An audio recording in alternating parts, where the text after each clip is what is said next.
Una sa lahat, di pang huli, di ko alam ba't nagpakahiro pa akong gawin yung vlog na to. Nag-crave kami ng taco kaya gumawa ko. So ganito ko siya prepare. Nag-chop lang ako ng pipino kaso di ko siya na-record. Basta nag-chop ako ng pipino, tas nag-chop ako ng white onions. Maninipis na pagkahiwa ng pipino tsaka ng white onions. Gaya ng ginagawa ko ngayon. Baka may mag-comment na naman na may sing-sing ako. Okay lang yan basta naghugas tayo ng kamay. Okay, so yun na. Tas nag-chop din ako ng kamatis. Maliliit na hiwa ng kamatis.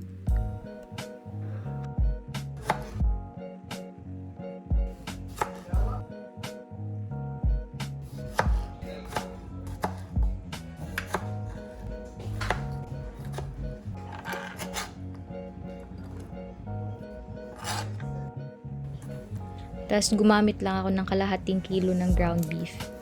Ito yung ginamit ko.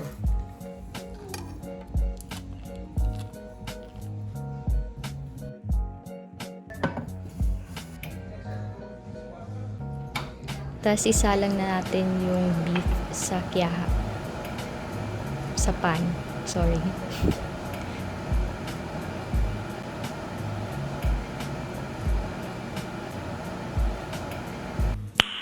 Nice. Tapos, durugin lang natin mabuti yung beef hanggang sa maging ground beef na siya. Bakit ba? Basta, hanggang sa madurog siya. Ganon. Habang niluluto natin yung beef, prepare na natin yung taco spice natin. Ito yung nabili ko sa tindahan. So, kailangan lang siya ng 250 ml na tubig para sa kalahating kilong beef. So, lagay natin, mag-prepare tayo ng tubig, tapos ihalo natin yung taco mixture natin, or yung taco mix natin. Pagkabukas ko nung taco spice, na-surpresa talaga ako kasi amoy putok siya. Yung typical na baho talaga nung spices na pang-Mexican, ganun. Pero overall, sulit naman siya. Okay siya. Hindi siya ganun kabaho. Hindi siya ganun kaamoy putok. Alam nyo na yung ibig sabihin ko.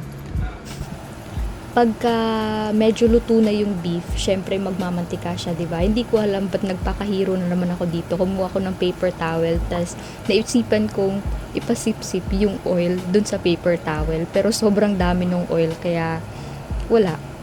Binuhos ko pa din siya dun sa mangkok. Epic fail lang. Pero usually ito yung ginagamit ko pag medyo masebo yung ulam. So nilalagay ko lang siya sa on top ng pagkain. Tapos sinisip-sip niya na yung oil. Pero dito sobrang dami ng oil kaya binuhos ko na dito sa mangkok. Yun. Pagka ganito na yung consistency ng beef, ibuhos na natin yung amoy putok na mixture natin. Yung taco mix natin. Yung taco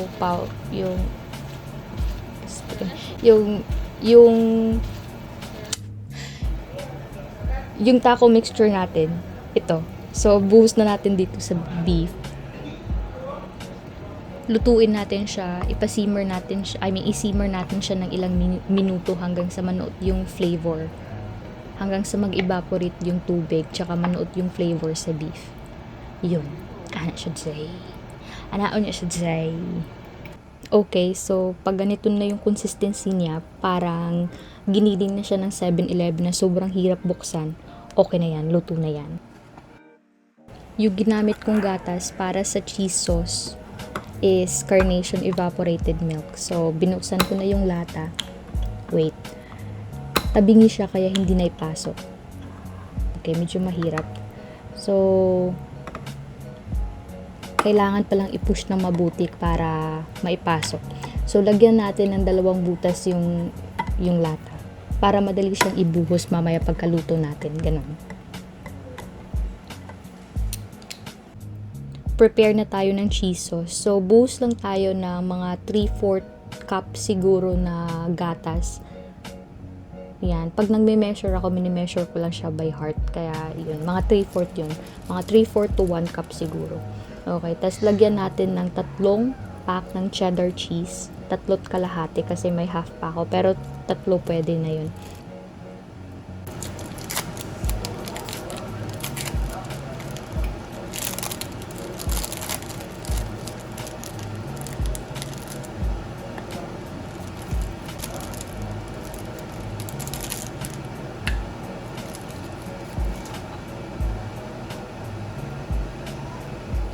Tas haluin natin siya pina-OA hanggang sa mag-melt yung cheese. Yung last na cheese, ibuhos natin pag nag-melt na yung unang mga cheese na nilagay natin. Gets nyo?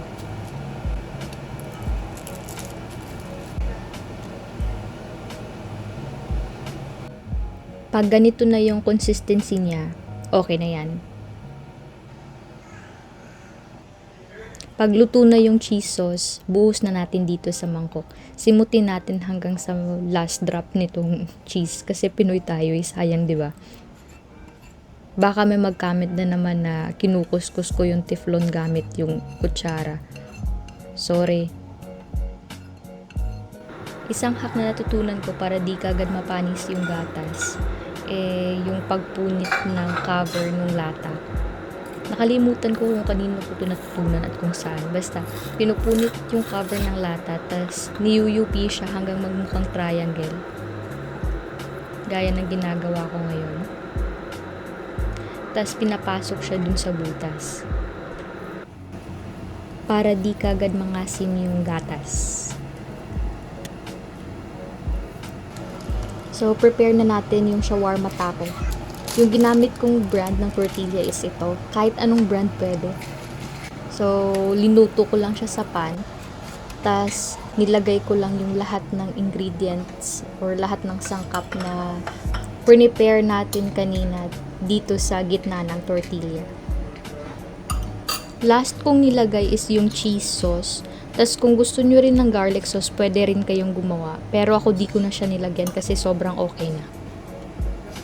Medyo messy lang talaga siyang kainin kasi para siyang nagkri-cream pa. Yung sauce niya is nagsispread, tumutulo, parang ganon.